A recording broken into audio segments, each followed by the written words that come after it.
High friends, welcome to Rima's blog and kitchen channel. আশা করি তোমরা সবাই ভালো আছো। হ্যাঁ, আমি কিন্তু ভীষণ ভালো আছি। তোমাদের সকলকে স্বাগত জানিয়ে আজকে আমি আবারও একটা নতুন ভিডিও নিয়ে হাজির হলাম। বেশ অনেক দিন হলো বাইরে কোথাও ঘুরতে যাওয়া হয় না, তাই বরমশাইকে বললাম কোথায় যাই বলো তো। অনেক এদিক ওদিক ভেবে চিনতে ভাবলাম চলো সামনে চিড়িয়াখানা, ওখান থেকেই ঘুরে আসি। জানি এটা চিড়িয়াখানা যাবার সময় একদমই নয়, কিন্তু কি করব বলো, ঘরে থেকে থেকে বোর হওয়ার থেকে একটু ঘুরে আসা তো অনেক ভালো।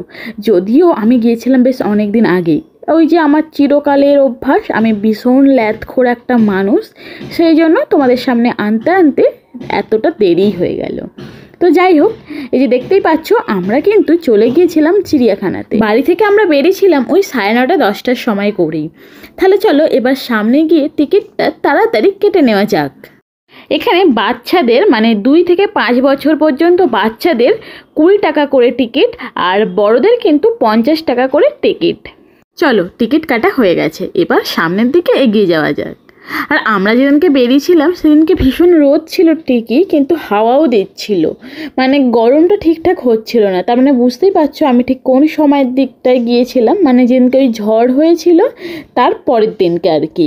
আর 150 বছর পুরনো হচ্ছে এই চিড়িয়াখানা। জানো তো, আমি সেই ছোটোবেলাতে চিড়িয়াখানাতে এসেছিলাম আমার মাসির মেয়ের সাথে আর জামাইবাবুর সাথে।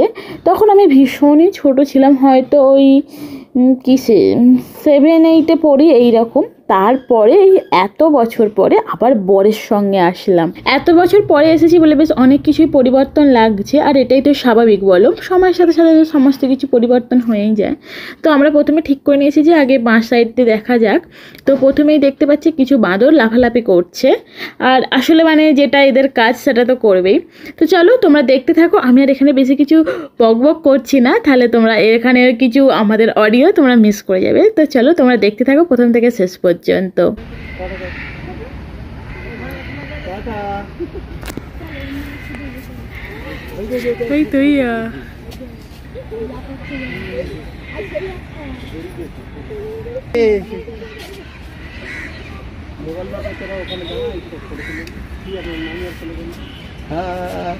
হ্যাঁ এই তো হাসবে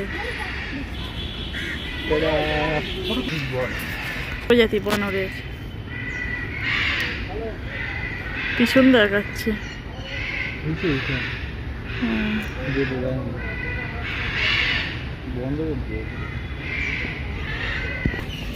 বাঁদর দেখা অবশেষে শেষ হলো। তারপরে আমরা চলে গেলাম পাশের জায়গাতে, সেখান থেকে একটা বিরাট প্যাঁচার ঘর আছে। এবার দেখা যাক ভিতরে কি আছে। কিন্তু গিয়ে দেখি বেশিরভাগ এইরকম রুমগুলোই ফাঁকা, শুধু এক জায়গায় একটা সজারু ছিল। দেখো তোমরা সজারু, এই তো ঘুমাচ্ছি, উঠে পড়। সত্যি কথা বলতে এত সামনে থেকে সজারু আমি কোনোদিনও দেখিনি, ফোনে টিভিতেই যা দেখেছি। আর সমস্ত প্রাণীগুলো ঘুমাচ্ছে বলে কীরকমভাবে আমি শিলাজিতে সেই ডায়লগটা দিচ্ছি, উঠে পড় ওঠ রে সকাল হয়ে গেল, এই ডায়লগটা দিচ্ছি। আর এমনিতেও জানো তো তোমরা বাঙালিদের অভ্যাস সব জায়গাতে গিয়ে হুস হাস, মানে বিশেষ করে চিড়িয়াখানাতে গিয়ে বেশিরভাগ আমরা সেটা করিনি, আমরা শুধু বাইরে থেকে একটু ফান করার জন্য ওরকমভাবে ডাকছি বা আওয়াজ দিচ্ছি। বেশিরভাগ বাঙালি কি করি আমরা হচ্ছে যে কোথাও গিয়ে জন্তু জানোয়ার দেখলে ঢিল ছুরি খাবার দিতে যাওয়ার চেষ্টা করি, কিন্তু এগুলো একদমই করা উচিত নয়। আর এই সমস্ত জিনিসগুলো কিন্তু আমরা জানি, কিন্তু তার সত্ত্বেও করি। কেন করি সেটা নিজেরাও জানি না। এরপর হাঁটতে হাঁটতে চলে গেলাম কুমিরের আড্ডাখানায়, আর গিয়ে দেখি ওমা এখানে 3টে কুমির গসিপ করছে। তাই ওদেরকে ডিস্টার্ব করলাম না, আমরা সোজাসুজি টার্নিং নিয়ে আমরা চলে গেলাম সরীসৃপ ভবনে। চলো তাহলে দেখা যাক ভিতরে গিয়ে এই সরীসৃপ ভবনে কি কি সরীসৃপের দেখা মেলে। গিয়ে যেতে না যেতেই একদম প্রথমেই দেখতে পেলাম রাসেল ভাইপারকে। তিনি একদম কাঠের গুঁড়ির নিচে আরাম করছে। এবার এক এক করে কিন্তু আমরা বিভিন্ন রকমের সাপ দেখতে পাচ্ছি, এবং তাদের নামটাও যতটুকু পারছি তোমাদেরকে দেখানোর চেষ্টা করছি, তোমরা দেখতে থাকো।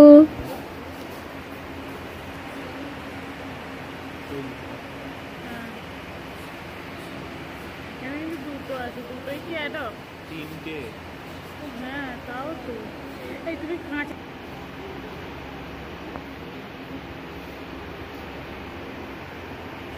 বলছি আমি দূরেরটা ভেবেছি। সব থেকে বড় হচ্ছে এইটা, সব থেকে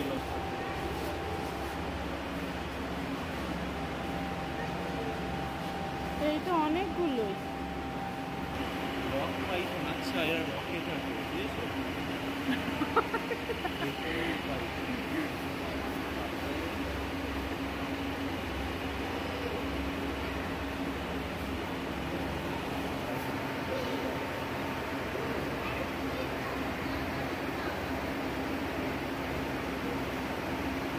এখানে তোমাদেরকে আমি একটা জিনিস দেখাচ্ছি, লাউডগা সাপ। এই সাপটা তোমরা কে কে দেখেছো কি দেখোনি আমি সেটা জানি না, তবে আমি গ্রামের মেয়ে, কিন্তু সেখানে থাকা সত্ত্বেও এই লাউডগা সাপটা কখনো আমার চোখে পড়েনি। আর এখানে আমাকে আমার বড়মশাই দেখিয়ে দিল যে ওই দেখো ওইখানে হচ্ছে লাউডগা সাপটা, তো সেটাও তোমাদের সাথে শেয়ার করলাম।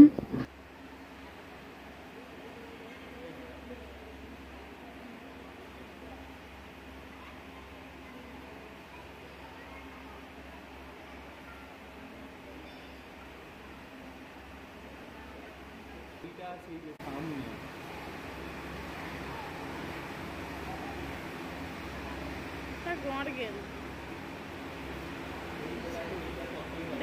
দেখেছি ওটাই তুলছি, এইটা যাচ্ছে।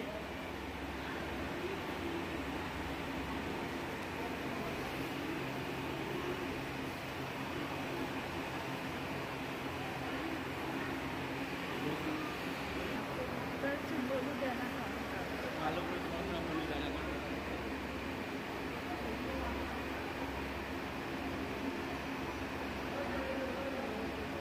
গাছের সাথে মিশে গেছে, একটু দূর থেকে তোলো যে গাছে উঠছে বুঝে যাবে।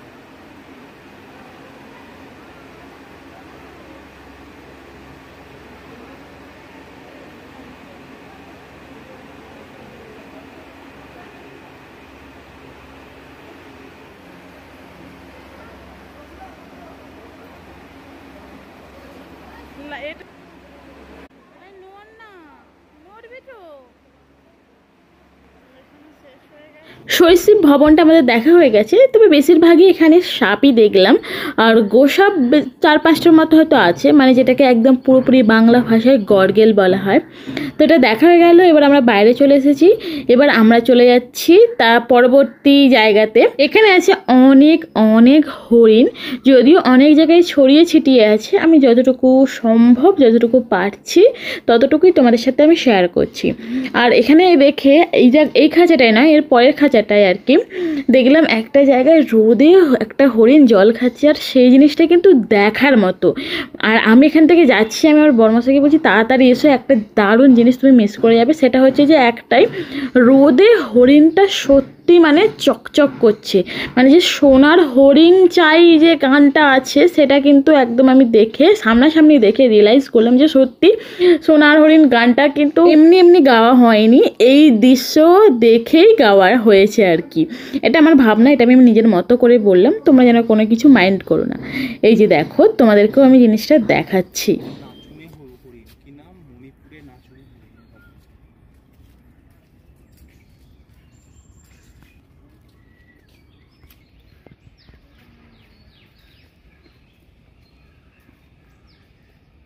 সামনাসামনি দেখে যতটা ভালো লাগলো আমি জানি ফোনে অতটাও ফুটে ওঠেনি ব্যাপারটা। আর এই হরিণটার নাম হচ্ছে মণিপুরি নাচুনে হরিণ। তো চলো এবার এর পরবর্তী জায়গাতে চলে যাই, এখানে কি আছে দেখা যাক।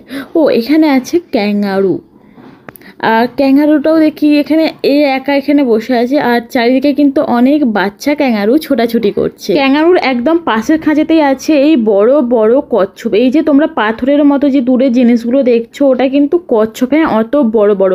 আমরা প্রথমে দেখছি এখানে মানুষ দাঁড়িয়ে আছে, কি দেখছি প্রথমে বুঝতেই পারছিলাম না। তারপরে ওইখানে একদম ড্রেন টাইপের মানে জল আছে, ওইখানে দেখে বড় বড় দুটো মানে জিনিস দেখা যাচ্ছে। তারপরে ওটা ভালো করে দেখার পর দেখলাম যে না, ওখানে আছে কচ্ছপ।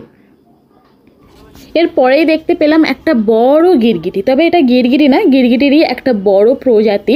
এর নামটা আমি তখন দেখলাম কিন্তু এখন আমি ভুলে গেছি এর নামটা। তো এ দেখলাম মানুষের মতো এত তাড়াতাড়ি রং পাল্টাচ্ছে না, যেরকম রং সেরকমই আছে আপাতত, মানে এত তাড়াতাড়ি মানুষের মতো রং পাল্টায় না। তো এ দেখি বেশ। গিরগিটির পরের খাঁচাতেই ছিল লেমুর।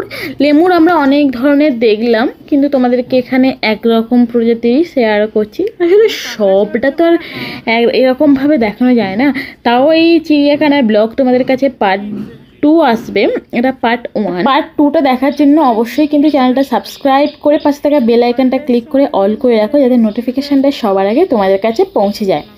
লেমুর দেখার পরে আমরা চলে গিয়েছিলাম জেব্রার খাঁচায়, আর সেখান থেকে বেশ অনেক কটাই কিন্তু জেব্রা, মানে পুরো এতক্ষণ যে দেখছিলাম সোনার যে হরিণটা, মানে সোনার হরিণই আমি বলছি, মানে মণিপুরি নাচুনে হরিণটা প্রথমত আমার বেশ ভালো লেগেছে, আর তারপরে এই সাদা কালো জেব্রাটাও কিন্তু বেশ ভালো লাগলো।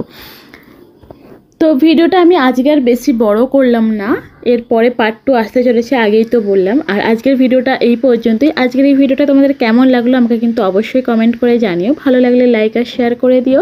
নতুন নতুন বন্ধুরা চ্যানেলটা অবশ্যই সাবস্ক্রাইব করে পাশে থাকা বেল আইকনটা ক্লিক করে রাখো, যাতে এই ধরনের পরবর্তী নতুন নতুন ভিডিও সবার আগে তোমাদের কাছে পৌঁছে যায়। তাহলে আজকে এই পর্যন্তই, দেখা হচ্ছে পরবর্তী একটা নতুন ভিডিওতে। ততক্ষণ ভালো থেকো, সুস্থ থেকো। আজকের মতো টাটা, বাই বাই।